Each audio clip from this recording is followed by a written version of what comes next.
Hello, my name's Mary Ann Rose, and I'm with the Ohio Pesticide Safety Education Program. This presentation is on understanding pesticide labels. Probably you've heard the expression, the label is the law.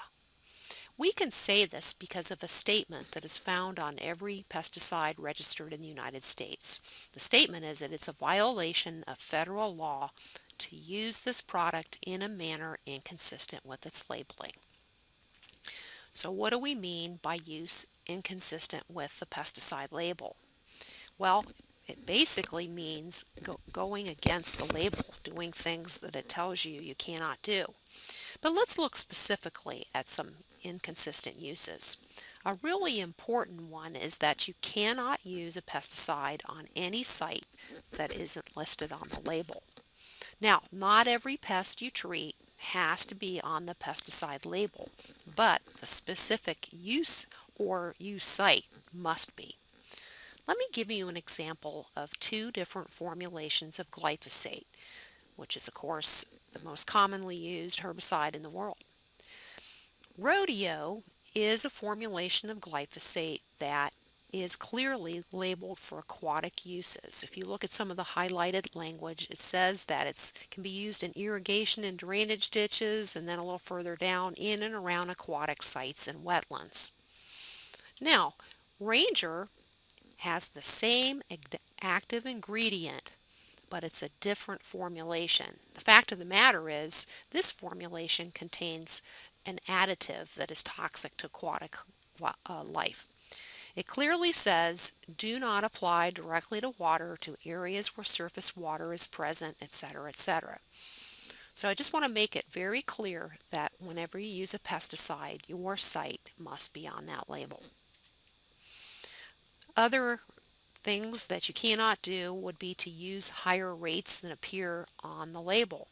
Of course, the danger of using a higher than label rate could be that you would end up with illegal residues on your crop or possibly crop injury.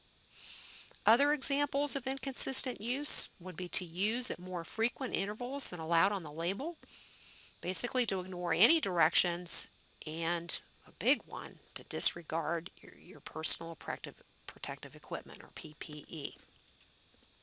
Be sure that you carefully observe any do not language or you must language. These are absolutes.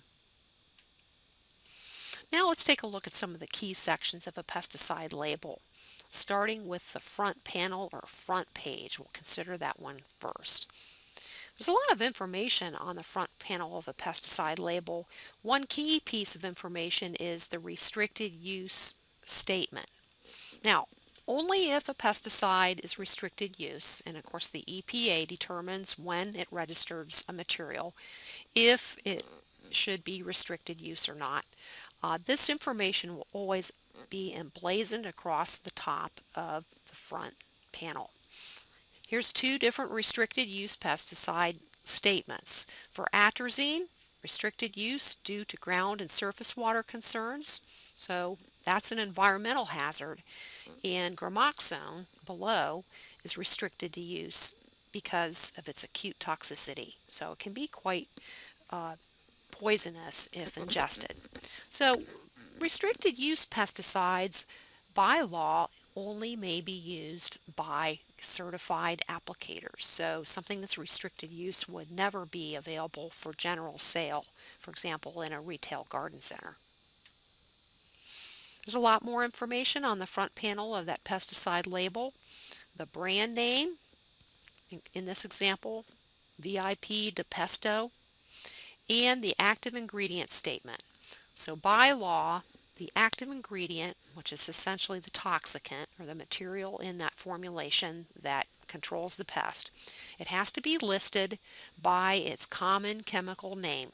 In this case, galactothione is present in this formulation at 20.9% by weight.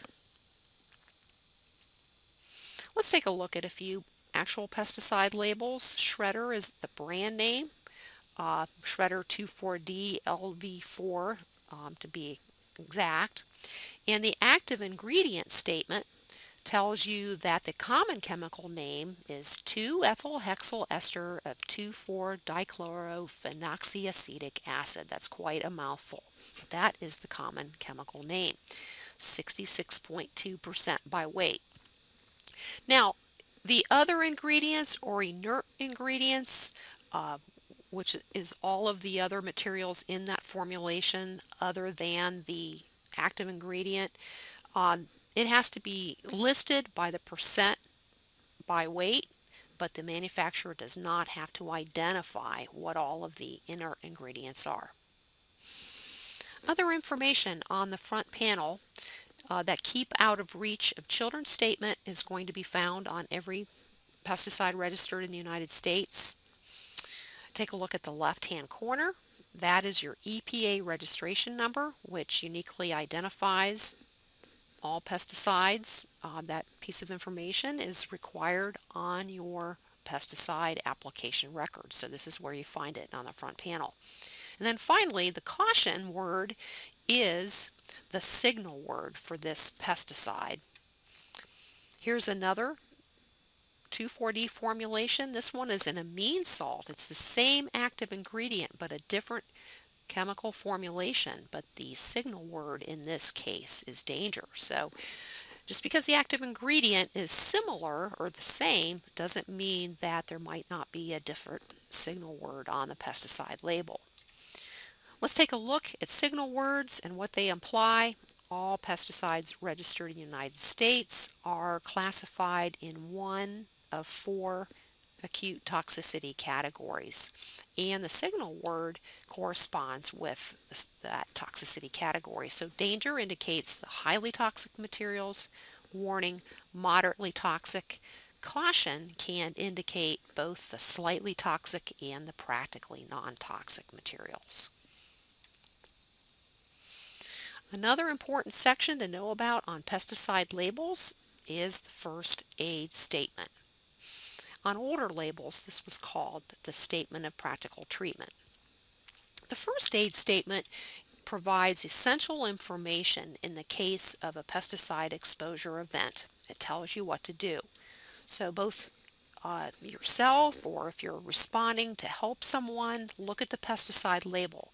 Maybe it tells you that they need to rinse their eyes or rinse their skin or something like that. And then if this person has to seek medical treatment, take the pesticide label with you because there is essential information on there for the treating physician.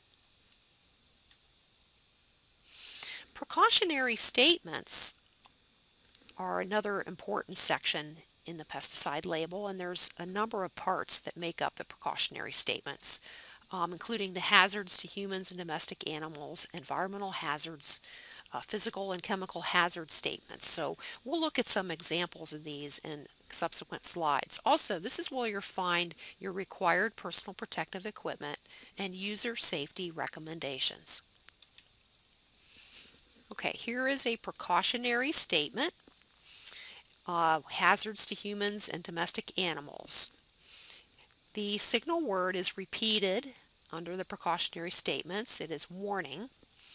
And furthermore, it tells you that this material causes substantial but temporary eye injury, harmful if absorbed through the skin. Now, if you are using this product, which is Liberty, a herbicide used in agriculture, you should know what you're working with. So it's very important to read that precautionary statement and also to note the signal word. When you look at the personal protective equipment required for Liberty, not surprising, you will see that protective eyewear is required. And also, this is a typical PPE statement: long sleeve shirt and long pants, chemical resistant gloves, shoes plus socks. And who has to wear this? All mixers, loaders, applicators, and other handlers. Now here's an example of user safety recommendations that will be found on virtually all professional and agricultural products.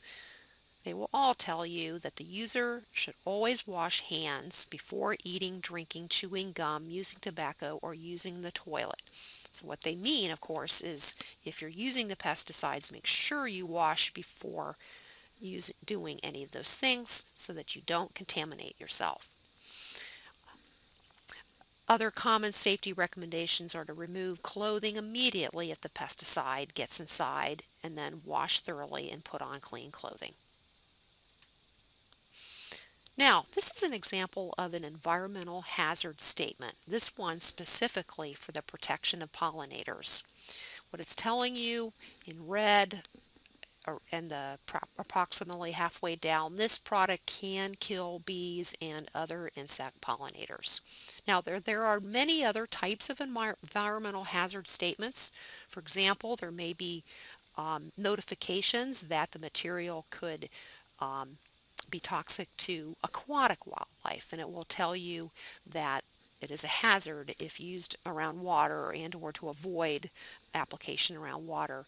So that's just one other example of another type of environmental hazard statement. There also may be statements with respect to endangered species. So it's very important to read this part of the label. Moving on from the hazard statements, the next main section on a pesticide label are the directions for use. Now, many pesticide applicators make a beeline for the directions for use section. We need to know how much to use, how much to apply. So this is, of course, essential information. But I just have to emphasize, this should not be the only section you read. It is required to read the whole label and to use the pesticide according to the label. But at any rate, what's in the directions for use? Well, you can look for instructions here on the use sites, the crops that you may use the pesticide on, pesticide rates, timing, mixing instructions, and mixing order. Also, you may see restrictions in this section on wind speed, droplet size. There may be requirements for buffer zones to water or to sensitive areas. Entry restrictions. We'll define a restricted entry interval in a moment.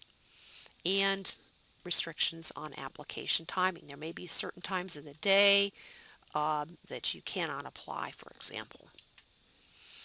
I mentioned mixing order.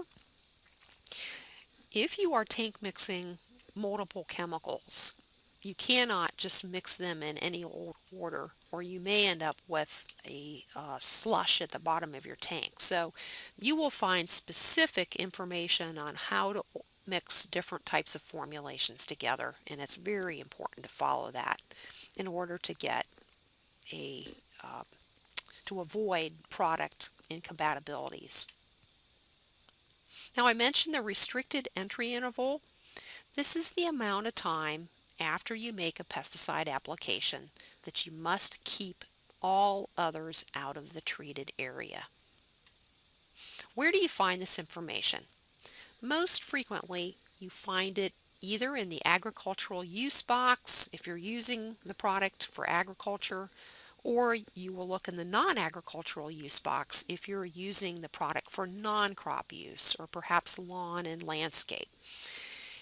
For ag, you have to use the restricted entry interval that appears in the ag use box. Note, for this product, the restricted entry interval says do not enter or allow worker entry into treated areas during the restricted entry interval of 4 hours. Interestingly enough, if you were using this product for non-ag uses, it would be simply keep people and pets off treated areas until the spray solution is dried. Now, you don't get to pick the one that you want to use. You have to keep people out for 4 hours when you are using this product on an agricultural crop. The reason that the REIs can be different is that people are exposed more in agriculture than in, for example, lawn and landscape. A homeowner might only have their lawn treated once a year, whereas someone in agriculture may be exposed to chemicals a great deal more, so their restricted entry intervals are usually longer. Now, the only thing I want to mention is that sometimes the REIs are found under the directions for use for each crop, because sometimes they do vary depending upon the crop. But more often than not, you will find your agricultural REI in the ag use requirements box. Another important term is the pre-harvest interval.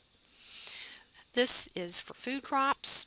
It is the amount of time that you have to wait after applying a pesticide before you can allow workers into a field to harvest. So for example, cabbage was treated in this slide, and before workers can enter the field, there has to be a period of 4 days. Two important things are occurring with the pre-harvest interval. You're preventing the exposure to the workers. You're allowing that pesticide to degrade over that period of 4 days, so the exposure level will be less.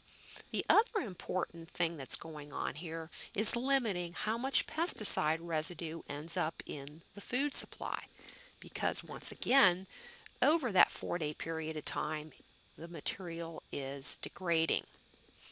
Hence, less will end up in the harvested crop that ends up on the consumer's table.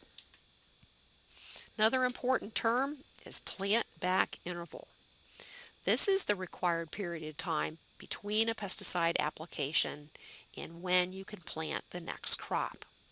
It will depend on what the next crop is in some cases. For example, the portion of label here says that for root and tuber crops, you'll have to wait 70 days, but for canola and corn, you don't have any plant back interval at all.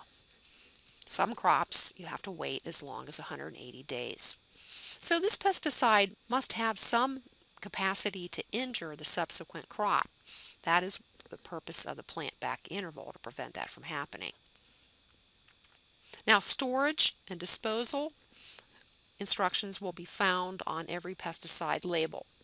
You must never bury pesticide wastes or containers on your property or pour unused chemical down the drains. Instead, if you have excess chemical or containers to be disposed of, read the label for the specific instructions. Now, I've covered the key sections of the pesticide label. There's one other document that I want to talk about, and it's called the safety data sheet. This is an entirely separate document from the pesticide label. This is actually a required document for any hazardous substance shipped in the United States. There are also OSHA requirements. In addition to the Department of Transportation requirements, there are also OSHA requirements for safety data sheets. Now, the pesticide label, on one hand, it is written really entirely for the pesticide applicator. So it's designed so that you can apply the material safely and without harm to others. Now, the safety data sheet, in contrast, is a much more general description of all the possible hazards that could be associated with that substance. When you buy a pesticide, the dealer should provide this document for you. That brings me to the conclusion of my presentation. I would like to make you aware of the Ohio Pesticide Safety Education Program and some of the help we can provide to you. Our mission is to help the licensed pesticide applicators in the state of Ohio with helpful information as well as opportunities for recertifying their pesticide license. Now, for commercial pesticide recertification, we hold conferences. But if you're a private pesticide applicator, we can direct you to the counties where you can find a convenient recertification program. Also, we have a website with a lot of useful resources for pesticide applicators, so please check us out at pested.osu.edu, or if you have a question, please don't hesitate to give us a call, 614-292-4070.